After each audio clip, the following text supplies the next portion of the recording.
Hello students, class 9 आइए continue करते हैं इस चैप्टर को again, a truly beautiful mind.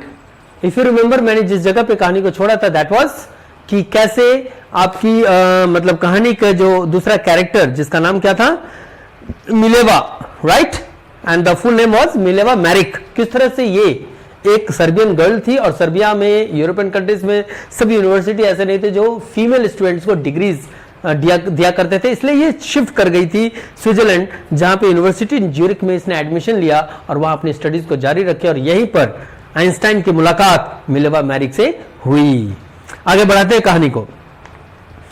तो Einstein saw in her an ally against the Philistines, those people in which family and the university with whom he was constantly at odds।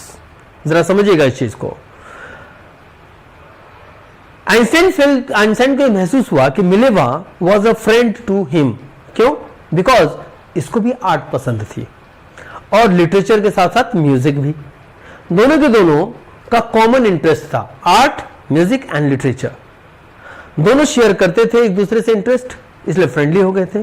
और उस समय में ऐसा माना जाता था कि having interest in art and literature and music was considered to be good, it was not considered to be good। कि लोग उस जमाने में माना जाता था, आइंस्टाइन के जमाने में, कॉलेज के जमाने में, कि कोई भी स्टूडेंट, कोई भी व्यक्ति जो आर्ट, म्यूजिक, लिटरेचर में दिलचस्पी रखता है ना, तो वो अच्छे नहीं माने जाते थे।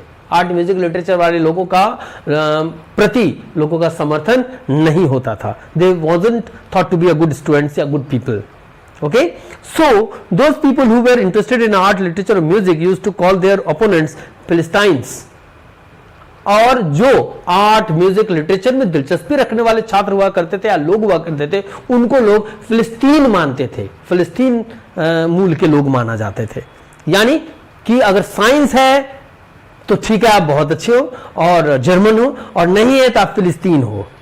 Albert Einstein's family and many people in the university were not in favor of this। और यही नहीं कि एल्बर्ट आइंस्टाइन को दूसरे लोगों से ऑपोजिशन मिलता था, अरे यूनिवर्सिटी में भी, साथ ही साथ माता भी, यानी कि घर परिवार से भी यह बात की जबरदस्ती नहीं थी, इसका विरोध था कि एक जर्मन होकर आर्ट, म्यूजिक और इस चीज में इंटरेस्ट। तो इस तरह से विरोधाभास थी लोगों की उस समय में।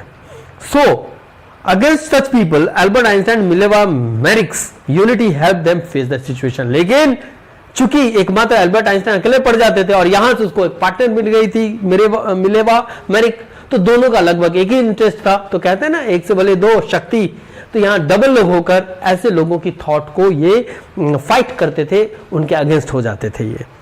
तभी ना ऐसे सिचुएशन को ये लोग मिलके हैंडल करते थे, एक से भले दो लोग मिलके। Albert Einstein and Mileva Maric fell in love and they exchange love letters to expression their feelings. अब धीरे धीरे इनकी दोस्ती यारी प्यार में बदल गई, एक दूसरे से इन्होंने प्यार करने लगा। कौन कौन? एल्बर्ट आइंस्टाइन और मिलेवा मैरिक एक दूसरे को पत्र लेन देन शुरू कर दिए। और कमाल की बात यह है कि they used to write letters where they mix science with their feelings. और इनका पत्र का लेखन भी ऐसा होता था कि जब ये पत्र लिखते तो उसमें साइंस की भी वर्ड्स का इस्तेमाल किया करते थे। दिस वाज आइंस्टाइन, है ना। तो एक वाक्य आपके किताब में शेयर किया हुआ है कि आइंस्टाइन ने कहा है लेटर के थ्रू, जब लिखा मिलेवा को, तो उन्होंने क्या लिखा कि Einstein talked about his scientific innovations and said that he would be very proud on that day when they would finally conclude their paper on the theory of relativity. Einstein ने कहा कि how happy and proud, उनके लिखे हुए शब्द हैं Einstein के, कि how happy and proud I shall be when we both have brought our work on relativity to a victorious conclusion। यहां भी relativity शब्द का यूज किया, जो कि relativity क्या है? एक साइंटिफिक टर्म है, फिजिक्स का एक टर्म है। तो इस तरह से उन्होंने कहा कि कितनी खुशी और बात होगी कि हमारा विज्ञान, हमारी पढ़ाई के साथ साथ हम अपने रिश्ते को भी एक रिलेटिविटी के थ्योरी के हिसाब से संपन्न करेंगे। आगे बढ़ाते हैं कहानी को। इन द ईयर 1900s, ठीक है, 1900 Albert Einstein was 21 years of age. 1900 जो वर्ष है, वर्ष 1901, 1902, 1903, तो 1900s में एल्बर्ट आइंस्टाइन की उम्र तब तक 21 साल की हो चुकी थी। उन्होंने अपना ग्रेजुएशन भी कंप्लीट कर लिया था, लेकिन अब भी वो अनएम्प्लॉयड थे। He worked as a teaching assistant and gave private lessons and finally secured a job in 1902। और लगभग उन्होंने 2 साल तक असिस्टेंट के तौर पर काम किया, एज अ टीचर असिस्टेंट, कहीं भी किसी टीचिंग डिपार्टमेंट में असिस्टेंट के तौर पर, और 2 वर्ष स्ट्रगल करने के बाद 1902 में इनकी जॉब लगी, और वो भी कहां पे, एक पेटेंट ऑफिस बर्न में। What is a patent office? Patent office वो होता है जहां पर लोग किसी भी चीज को, कोई भी इन्वेंशन या खोज करना हो तो जब तक उनको लिखित परमिशन नहीं मिलेगा वो इन्वेंशन नहीं कर सकते, दैट इज पेटेंट। तो एक पेटेंट ऑफिस में उनको जॉब मिली, वो कहां पर, बर्न में। ये भी एक जगह है, BERN, burn. While he was supposed to be assessing the other people's inventions, Einstein actually developed his own ideas in secret. ये दूसरे के जो क्या बोलते हैं उसको, इन्वेंशंस को नजर करते थे और उसको नजर रखते थे, उसको गाइड करते थे, लेकिन वो करते करते इनका भी धीरे धीरे आइडियाज ऑफ इन्वेंशंस पनपने लगा। ठीक है, ये इनका ड्यूटी क्या था कि जो लोग करते थे इन्वेंशंस उस पर नजर रखते थे, लेकिन धीरे धीरे इनका भी इंटरेस्ट इन्वेंशन की ओर बढ़ा। Einstein later said the desk on which he worked was the office of theoretical physics because they were only the start working on his inventions. Einstein कहते हैं कि जिस डेस्क पर ये काम करते थे वही इनका थियोरेटिकल फिजिक्स ऑफिस था। ठीक है, फिजिक्स का थ्योरी करने का अड्डा, जगह, ऑफिस। क्यों? क्योंकि यही वो स्थान था जहां से इन्होंने अपनी प्रारंभिक इन्वेंशंस की शुरुआत की थी। आगे बढ़ाते कहानी को। In the year 1905 Einstein published his first paper, it was about special theory of relativity. 1905 ईस्वी में आइंस्टाइन ने पहली अपनी स्पेशल थ्योरी ऑफ रिलेटिविटी को छपवाया अखबार में। इस पब्लिकेशन में it was written that the measurement of time and distance is not absolute, it depends on something else. और उस पर क्या लिखा था? रिलेटिविटी थ्योरी क्या थी? वो थ्योरी थी कि कभी भी टाइम और डिस्टेंस, इन दोनों का मेजरमेंट एब्सोल्यूट नहीं होता। ठीक है, it depends on something else, किसी और बात पर निर्भर करता है। अकॉर्डिंग टू दिस थ्योरी, उनके थ्योरी के हिसाब से कि 2 घड़ियां, ठीक है, गौर से सुनिएगा स्टूडेंट्स, 2 घड़ियां and both are moving, they will not show the same time, one clock will move faster than the other. उनकी इस रिलेटिविटी थ्योरी के अकॉर्डिंग कि 2 घड़ी को एक साथ टाइम सेट करके स्टार्ट कर दिया जाए तो दोनों के दोनों कुछ अंतराल चलने के बाद एक ही जैसा टाइम दिखाएंगे, ऐसा नहीं है, वो दोनों के टाइम में फर्क आ जाएगा। ठीक है, ये इनका ऐसा मानना था। One will be faster than the other. Okay, और from this followed the world's most famous formula जो relativity between mass and energy को दर्शाया। और वो क्या है फॉर्मूला? आप सभी 9-10 के स्टूडेंट, 9th है अभी तो 10th में जाओ, चाहे 9th में ही आपको पढ़ने को मिलेगा। वो क्या है? E = mc²। ये एक मैथमेटिकल फॉर्मूला है और यहां पर इक्वेशन है ये, और यहां पर what is E? E is energy, M is for mass and C is the speed. तो आपका फॉर्मूला क्या बन गया? एनर्जी = मास × स्पीड स्क्वायर। और स्पीड क्या? Speed of light. और अगर थोड़ा सा फिजिक्स या कहीं पे टर्म आप पढ़े होंगे, अगर अंदर अभी तक सिलेबस में गए होंगे, तो आप जानते हैं कि speed of light in vacuum, vacuum यानी कि जहां एयर भी नहीं होता, वैक्यूम क्या है speed of light? 3 lakh kilometre पर second. This theory of relativity gave us this basic formula of physics, that is E = mc². Okay students, while Einstein was solving the most popular difficult problems in physics, his private life was क्या बोलते हैं, ठीक है। Einstein also said that when he was sitting, उन्होंने एक और इसको बखान करते हुए उन्होंने एक चीज एग्जांपल रखा। वो क्या रखा, जरा इसको भी सुन लीजिए। उन्होंने एक एग्जांपल रखा, इस फॉर्मूला को, कौन सा फॉर्मूला को? E = mc² को प्रेजेंट करते हुए उन्होंने एक फॉर्मूला, एक एक्सप्लेनेशन दी। और उन्होंने क्या एक्सप्लेनेशन दी? ये this was the thought of a scientist Einstein. उन्होंने कहा कि when you sit with a nice girl for 2 hours it seems to like 2 minutes। Einstein का ऐसा मत था कि किसी खूबसूरत लड़के के साथ अगर आप 2 घंटा बैठे तो आपको लगेगा कि कुछ ही मिनट बीते हैं, यानी 2 मिनट बीते हैं। और वहीं दूसरी तरफ when you sit on a hot stove for 2 minutes it seems like 2 hours। और वहीं पर आप गर्म तवे पे 2 मिनट के लिए बैठ जाओ तो लगे आपको कि कितने देर तक हम बैठे थे, क्योंकि वो झुलस जाता है, जल जाता है। So that's relativity. और उन्होंने ऐसे दर्शाया कि इसी को रिलेटिविटी कहते हैं। तो इस तरह से इस इंसान में एक इंसान की फीलिंग भी थी। This was Einstein. ओके, लोग कहते हैं कि वैज्ञानिक जो होते हैं वो हाफ माइंडेड होते हैं, लेकिन Einstein was not like that. अब आगे बढ़ाते हैं कहानी को। इट इज कि दो ही वाज सॉल्विंग द क्या बोलते हैं इसको complicated problems in science and physics, his personal life started becoming problematic. यानी कि आइंस्टाइन अपने जिंदगी में तो परेशानी उनकी बढ़ी रही थी, लेकिन इधर साइंटिस्ट के तौर पर आइंस्टाइन फिजिक्स के क्षेत्र में महारत हासिल करने जा रहे थे और लगातार innovative ideas and equations and formulas and theories ये खोज रहे थे, बहुत सारे इन्वेंशन चल रहे थे। लेकिन दूसरी तरफ इनकी जिंदगी स्थिर नहीं थी, अस्थिर हो गई थी, उथल पुथल हो गया था इनकी जिंदगी में। वो क्या, आइंस्टाइन चाहते थे कि मिलेवा से उनकी शादी हो जाए, लेकिन उसकी मां इसके एकदम अगेंस्ट थी।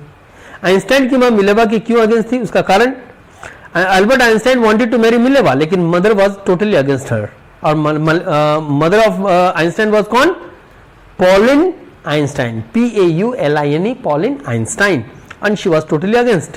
पॉलिन थॉट दैट, यानी पॉलिन कौन, आइंस्टाइन की मदर, वो ऐसा मानती थी कि मिलेवा मैरिक जो है बेटे से 3 वर्ष ज्यादा है उम्र की, और वो आइंस्टाइन से थोड़ी सी उम्र दराज है। Pauline thought that Mileva was very intelligent to be a wife, and she told Einstein that Mileva would also like a book and was similar to him. मतलब आइंस्टाइन की मां पॉलिन के लिए ये भी एक मत था, पहला तो ये था कि वो 3 वर्ष उम्र में ज्यादा है, और दूसरा ये कि दोनों के दोनों सेम किताब की तरह है, एग्जैक्ट फोटोकॉपी। तो मदर ऐसे विवाह, ऐसे रिलेशन जो सिमिलर हो, इसके विरोधी थी। क्यों, क्योंकि उनको लगता था कि वो ज्यादा इंटेलिजेंट है, कौन, मिलेवा, और वो आइंस्टाइन पर हावी हो जाएगी। As this his mother was against this marriage, he concealed the wedding with Mileva, और इसलिए उसकी मां के कथन अनुसार आइंस्टाइन, चूंकि विरोध हो गया था माता का, तो आइंस्टाइन ने मिलेवा से शादी का अपना ठुकरा दिया, मतलब कि शादी के जो करने की इच्छा थी उसको पोस्टपोन रखा।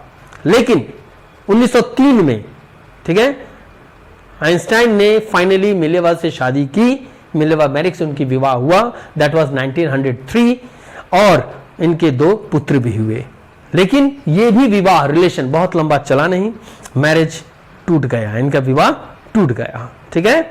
Mileva meanwhile was losing her Intel, क्यों टूटा, मिलेवा को ऐसा लग रहा था कि वो एक इंटेलेक्चुअल थी और एम्बिशियस थी, जिंदगी में कुछ कर गुजरने वाली महिला थी, और वो एज अ हाउसवाइफ वो जिंदगी खुश उसकी बीत नहीं रही थी। क्यों, क्योंकि एक कैपेबल महिला थी और वो चाहती थी कि वो भाई कुछ करे, उसको आजादी मिले, कुछ सर्विसेज, कुछ अपने मतलब इंटेलिजेंसी का यूज करे, लेकिन यहाँ तो हाउसवाइफ की तरफ रहना पड़ रहा था। सो इस तरह से दोनों के बीच में विवाद हुआ, और काफी ज्यादा विवाद हुआ, और दोनों के बीच लड़ाई झगड़े तक की नौबत आ गई, और लास्टली 1919 में दोनों के बीच डाइवोर्स हो गया, ठीक है, आइंस्टाइन और उनकी वाइफ मिलेवा मैरी के बीच।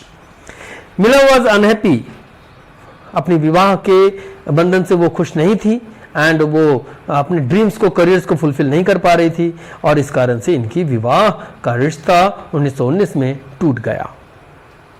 लेकिन आइंस्टाइन ने अपनी कजन एल्सा से दूसरी शादी की, ठीक है, ध्यान रखेंगे students. Now the second wife की एंट्री हुई, वो कौन, एल्सा, जो आइंस्टाइन की दूसरी वाइफ हुई, वो जो उसकी कजन भी थी, ठीक है। At the time Einstein married Elsa, according another thing coincided, और आइंस्टाइन जब एल्सा से विवाह की तब दूसरी चीज यहां भी कोइंसाइड कर गया। क्या कर गया, it was Einstein rise to world fame, और इस वक्त आइंस्टाइन अपनी प्रसिद्धि के बहुत ऊंचाई पर आ गए थे, एक विश्व प्रख्यात और प्रसिद्ध साइंटिस्ट के तौर पर ये जाने जाने लगे थे, ठीक है। Einstein became world famous, everyone acknowledged him and his great scientific achievements. 1915, ठीक है, गौर से सुनिएगा स्टूडेंट्स, 1915 क्या था, he published one more paper which was based on the general theory of relativity which gave a new interpretation of gravity। इन्होंने 1915 में एक और relativity of theory को प्रेजेंट किया जो interpretation of gravity था, यानी कि ग्रेविटी, गुरुत्वाकर्षण बल का इन्होंने आकलन कर दिया था अपनी इस थ्योरी से। और 1919 में जब एक्लिप्स हुआ, और वो सोलर एक्लिप है ना, एन एक्लिप ऑफ द सन, जब सोलर एक्लिप हुआ तो आइंस्टाइन की इस थ्योरी को जो उन्होंने एक साल पहले, सॉरी नॉट एक साल पहले बल्कि 1915 में और 19 में हुआ ये घटना, क्या चीज की घटना, सोलर एक्लिप की घटना। तो आप अंदाजा लगाए स्टूडेंट, आइंस्टाइन का आकलन कैसा था, किस तरह से ये इंटरप्रेट करते थे चीजों को, है ना, तो जिसको हम कहते हैं पूर्वानुमान।